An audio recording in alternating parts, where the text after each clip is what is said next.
ಮಠದ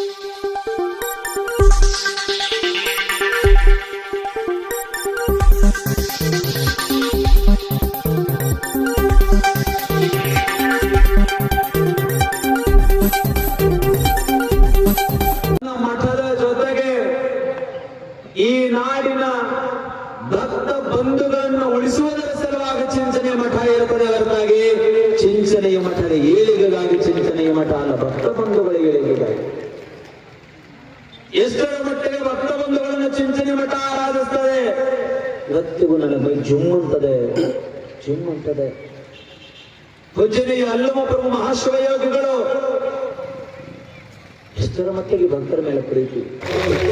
ಚಿಂಚನೆ ಮಠ ಎಷ್ಟರ ಮಟ್ಟಿಗೆ ಭಕ್ತರನ್ನ ಆರಾಧಿಸ್ತದೆ. ಅಪ್ಪ ಬಸವಣ್ಣ ಭಕ್ತರೇ ದೇವರಂತ ಕರೆದ ಹಂಗ ಚಿಂಚನೆ ಮಠವು ಸಹಿತ ಭಕ್ತರನ್ನೇ ದೇವರು ಅಂತ ಪೂಜೆ ಮಾಡ್ತಿತ್ತು. ಅಜ್ಜವರು ಕೊನೆಯ ಕಾಲದವರೆಗೆ ಅವರು ಲಿಂಗೈಕ್ಯರಾಗುವ 2 ದಿನ ಮುನ್ನ ಅಜ್ಜವರು ಇಲ್ಲಿ ಬೆಳಕಿಯಾಳದವ್ರು ಬಂದಾಗ ಅಜ್ಜವರು ಕೊನೆಯ ಕಾರ್ಯಕ್ರಮ ಬೆಳಕಿಯಾಳ ಕೊನೆಯ ಕಾರ್ಯಕ್ರಮ ಅಜ್ಜವರು ಒಂದು ಯಾವುದೋ ಬ್ಯಾಂಕ್ ಉದ್ಘಾಟನೆ ಹೋಗಿದ್ರು ಅಂತ ಅನಿಸ್ತದೆ. ಕೊನೆಯ ಕಾರ್ಯಕ್ರಮ ಎಷ್ಟು ಕಷ್ಟ ಅಂತಂದ್ರೆ ಎಷ್ಟು ಅಜ್ಜವರು ಬಳಲ್ತಾ ಇದ್ರು ಅಂದ್ರೆ ಭಕ್ತ ಬಂದು ಕೇಳ್ತಾನೆ, ಬುದ್ಧಿ ನೀವು ಬರ್ಲೇಬೇಕು ಅಂತ. ಚಿಂಚಣಿ ಬಸ್ ಹೇಳಕತ್ತಾರ, ಮಠ ಬಿಟ್ಟು ಹೋಗ್ಬೇಡ್ರಿ ಅಂತ. ಮಠ ಬಿಟ್ಟು ನೀವು ಹೋಗ್ಬೇಡ್ರಿ ಅಂತಾರ. ಅಲ್ಲಿ ಭಕ್ತ ಬಂದ ನೀವು ಇಲ್ಲಾರೆ ನಾನು ಮಾಡೋದಿಲ್ಲ ಅನ್ನಕತ್ತಾನ. ಅಜ್ಜವರು ಆಗ್ಲಿಪ್ಪ ಬರ್ತೀನಿ ಅಂದ್ರು. ಹೇಳತ್ತೀನಿ ಜವರು ಮಠ ಬಿಟ್ಟು ಹೊರಗೆ ಹೆಜ್ಜೆ ಇಡಬೇಕಾದರೆ ಎಳಿ ಅಜ್ಜವರು ಬಿದ್ದರು ಮಠದ ಬಾಗಿಲದಲ್ಲೇ. ಎಳಿ ಕಾಲೆಲ್ಲ ಬಾತಿತ್ತು. ಅಜ್ಜವರು 10 ಫೂಟ್ ನಡಿಬೇಕಾಗಿತ್ತು ಅಂದ್ರೆ 10 ನಿಮಿಷ ಸಮಯ ತೆಗೆದುಕೊಳ್ಳಾಕತ್ತಿದ್ರು, ಅಷ್ಟು ತ್ರಾಸ ಆಗಿತ್ತು. ಆದ್ರೂ ಅಜ್ಜವರು ಆ ಕಾರ್ಯಕ್ರಮಕ್ಕೆ ಹೋಗಿ ಬಂದ್ರು. ಬೆನ್ನಿಂದ ಕಾಣಕತ್ತಿತ್ತು, ಶಿವ ನಿನ್ನ ಸೇವಾ ಮುಗಿತು ಅಂತ ಹೇಳಕತ್ತಿದ್ದ. ಅಜ್ಜವರು ಶಿವನಿಗೆ ಹೇಳಿದ್ರು, ಯಪ್ಪ ನಾನು ನಿನ್ನ ಕಡೆನೇ ಬರ್ತೀನಿ, ಮೊದಲು ನನ್ನ ಭಕ್ತನ ಕಡೆಗೆ ಹೋಗಿ ಬರ್ತೀನಿ, ನೀ ತಡಿ ಅಂತ ಹೇಳಿ ಸಾವಿದ ತಡಿ ಅಂತ ಹೇಳಿ ಭಕ್ತನ ಕಡೆಗೆ ಹೋಗುವಂತ ಮಹಾಮಠ ಚಿಂಚನೆಯ ಅಲ್ಲಮಪ್ರಭು ಶುದ್ಧ ಸಂಸ್ಥಾನ. ಇವತ್ತಿಗೂ ಕಣ್ಣಲ್ಲಿ ನೀರು ಬರ್ತದೆ ಸ್ವಾಮಿ, ನೀರು ಬರ್ತದೆ. ಶಿರೋಳ ಅಜ್ಜವರು ಬಂದಾರ, ನಮ್ಮ ಅಜ್ಜವರು ಮೂಲ ಮಠ ಶಿರೋಳ, ನಂತರದಲ್ಲಿ ಚಿಂಚನೆ. ಆ ಮಠದೊಳಗೆ ಶೆಟ್ಟಿ ಅಂತ ನಾನು ಅಜ್ಜವ್ರಿಗೊಂದು ಮಾತನ್ನಂತೆಪ್ಪ, ಬರೇ ನೀವು ಅದೇ ಮಠದೊಳಗೆ ಇರ್ತೀರಿ, ನಮ್ಮ ಮಠಕ್ಕೆ ಯಾವಾಗ ಬರ್ತೀರಪ್ಪ ಅನ್ನಂತ.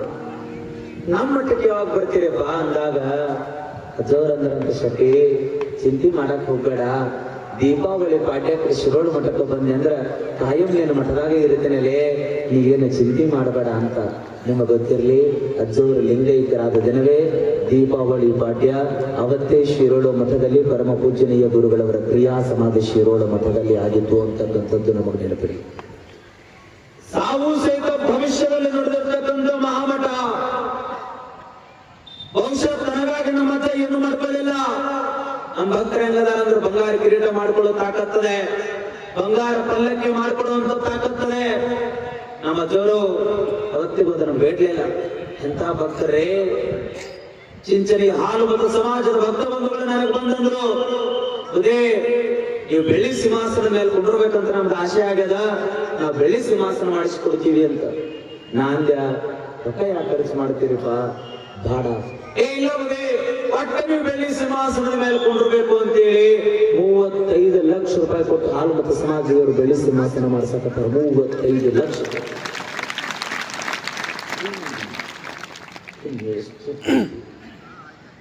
ಈ ಮಠ ನಿಮ್ಮದಂತ ತಿಳ್ಕೊಂಡ್ರಿ, ಈ ಮಠ ಹಾಗೆ ನೀವೇ ಜೀವ ಅಂತ ತಿಳ್ಕೊಂಡದೆ.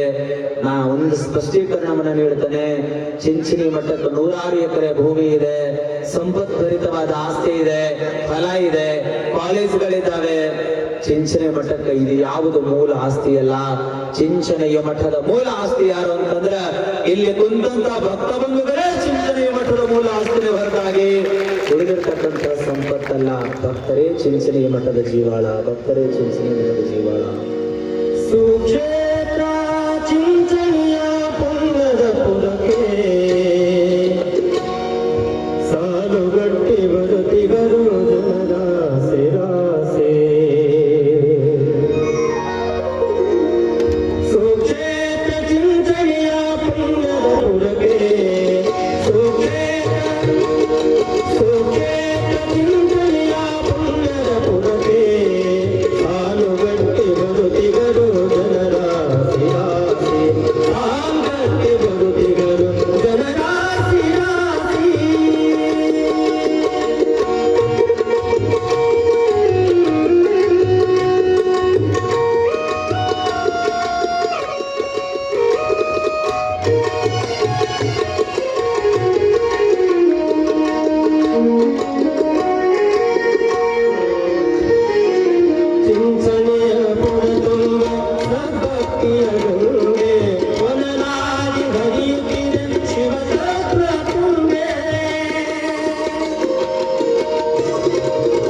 ಸಾಕು